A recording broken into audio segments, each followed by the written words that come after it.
This is Durlabhjang. He's from Nepal, and he has lots of experience about regarding the horse, and not only horse, that entire the animal industry. He has served his job with the NATO. It's, also is part of the American Army. Yes. And Nepalese army. And this time he's working Nepali Times newspaper based on Nepal. And this time he's coming India to covering the this fair, especially the Brahmpur fair.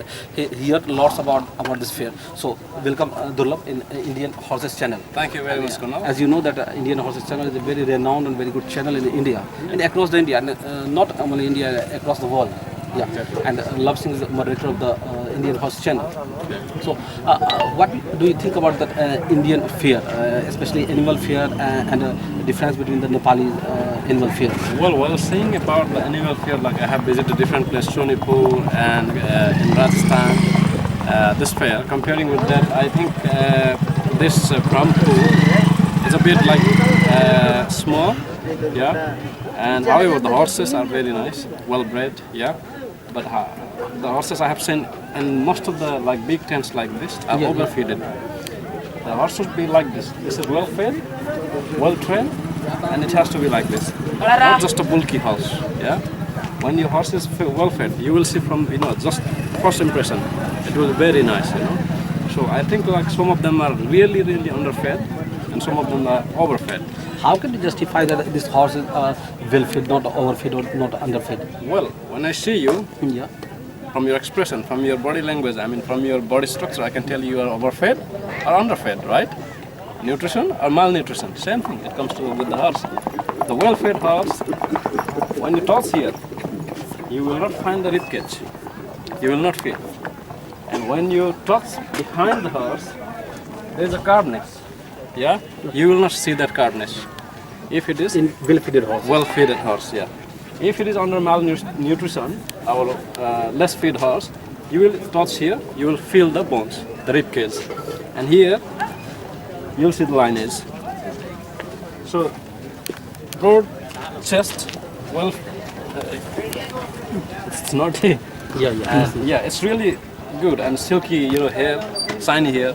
So these are the basic indication of like healthy and well-fed, well-trained horse. This is from my experience and from the veterinary experience. Yeah, these are very well-fed horse. So I think this Lal Badashah is one of the best horse right India, now across the India as well, and in this fair as well.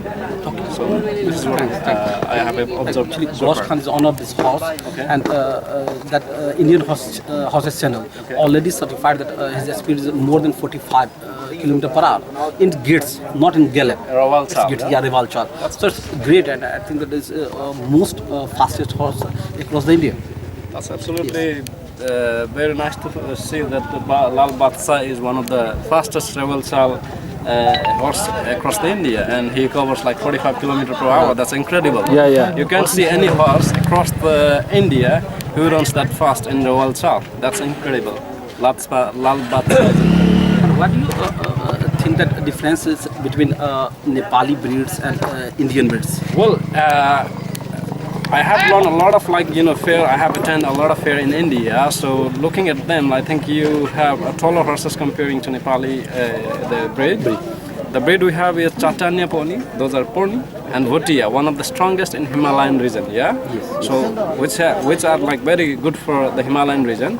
Like you can't expect to ride this tall horse on over the cliff of the mountain. Exactly. And as you fall, you break your neck or you die on the spot.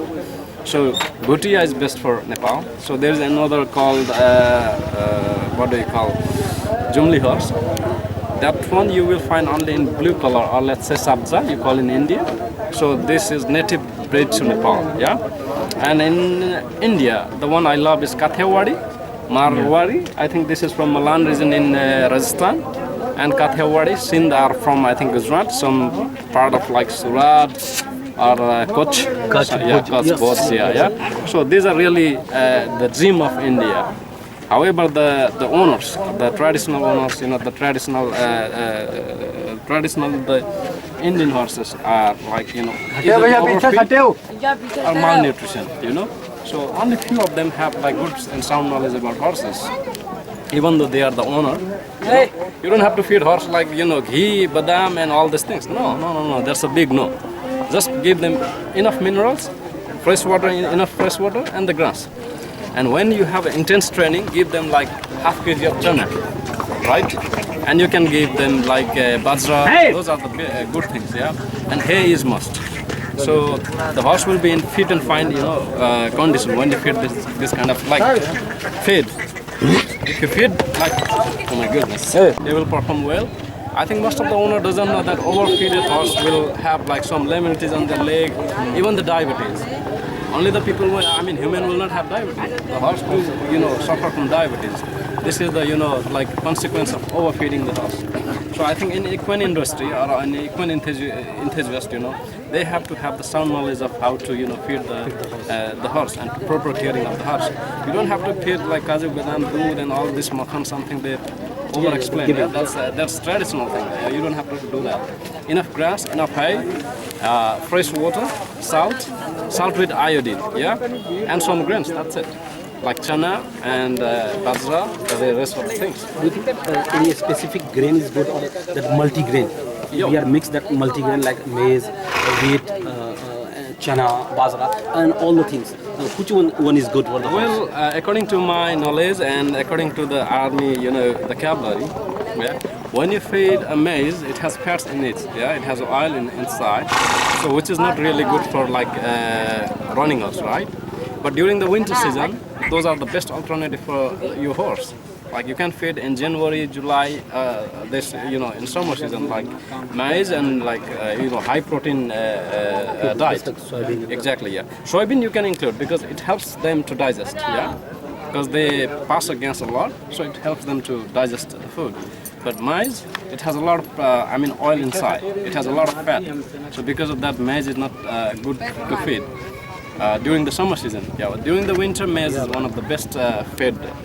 And there is another product called alfalfa. It's a grass, like it has high protein, minerals and everything, on that grass. So when you mix that, it's called pellet, yeah. Soybean, alfalfa, and you make, rest of the minerals on it, and you make a pellet, yeah. When you feed the horse that, it's one of the best alternatives for all the minerals, all the requirements in the body, supplements, everything, So one of the best thing to feed the horse is like, they have a lot of vitamins deficiency, salt, yeah, rest of the minerals. So some of the minerals like vitamin D, E, and these are things you can get in this kind of, I don't know. Little amount. Yeah, very little amount. But still it depends on the grass, the forage you feed to the horse, yeah. So, and now going back to the Nepal, like only the elite forces, right? Some of the royalty, royal family, they own the horse. And they are well cared, and most of them, they own only thoroughbred. Like normally farmers, and the villagers, they have like Bhutia, Tarai pony, and Chaitanya pony, also Jumli horse in Nepal. So that's the difference between, I think, horses in India and my country myself. What is the differences of care of the horses? Just for example, that if you can see the hoof of the horse, okay. What is the difference between your country? Is it the same care of the horses in hoof, in body, or something different? Well, I was really surprised, when I travel across the Bihar, I was really surprised, like all of the horses were, overfed. And the hoof was like, ridiculous. If the horse, the horse will, rely on the best hoof, right? If the hoof will not be in the proper, position, you don't expect a horse to compete in any race, yeah? The basic foundation of horse caring is like hoof. It has to be clean, without smell, without fungus. These are the basic things. So hoof caring is one of the, fundamental things in horse, yeah, to make Difference. Well, I was really surprised, when I travel across the Bihar, I was really surprised, like all of the horses were, overfed. And the hoof was like, ridiculous. If the horse, the horse will, rely on the best hoof, right? If the hoof will not be in the proper, position, you don't expect a horse to compete in any race, yeah? The basic foundation of horse caring is like hoof. It has to be clean, without smell, without fungus. These are the basic things. So hoof caring is one of the fundamental things in horse, yeah, to make your horse perfect and healthy horse. So hoof is one of the best thing. Yeah, in Nepal, like we do care, but same like in India, in the village, when you travel to a fair like this, you will find a lot of like deformities and a lot of like problem on the hoof. But it's the different thing in the cavalry, in the military cavalry, right? I think it's the same thing in India as well. Actually, that the Indian horse industry based on the passion, Okay. and that any army person or unit, they carry the horse because of profession. And this is the differences between the not only entire Indian horses that stand UP as well as Bihar and the entire India. This is the differences. Okay. The best thing to do is like passion is like you can keep up a passion. You love horses. It doesn't mean like you love horses, then you feed the horse your milk and Yes. like a lot of ease to the horse. Yes. It doesn't. It means you are abusing, right? If you eat like 2 kgs of butter a day, and you expect to be healthy and fit and fine, no, you will suffer a lot of like problem. It's same thing applies to horse as well. Just feed them the natural way, You don't have to do all this massage and all these things, no. Yeah. Now, when you talk about profession, yeah, India has a lot of like profession, like horse race, in Pune, Maharashtra, I think in Delhi as well. Yes. So there are a lot of scope of horses in India. The problem is, they only the professional in army or cavalry army, they do only accept thoroughbred English breed in the cavalry. So which is I think Indian society, the indigenous horse society should speak with the government, to use their indigenous horse as well, so that the value of horse will be in the higher level. Yes. With the government as well. Yeah, not only thoroughbreds can compete in the race or anything, jumping and all these things. You should teach a horse to run and to jump. They will learn. That's the simple as that. Thanks a lot to be with us. What do you think about the channel of Indian horses? Do you have any opinion? Well, about I that? have been following this Lal Badashah. Love I don't really know him personally, but it's thanks to God that I met him personally him today because of KUNAL, my friend from Bihar. He is also passionate horse lover, and he has one of the best horses in Bihar. I have traveled across Bihar like 5 or 6 days now with the Scorpio. Of course, my speed is very, I have a lot of speed comparing with the horses. But, I have seen a lot of horses, like more than 50, 60 horses. But I have seen all of the horse, overfed or malnutrition. When I saw the KUNAL horses, 3 horses, he has, I think, Sindh and Nukra. Those are the fantastic horses I have ever seen. I thought that KUNAL is in this industry for more than 300 years, from the generation to generation. But surprisingly, he is a very new, enthusiast or the horse lover in this industry. So I think KUNAL is one of the best, inside the Bihar.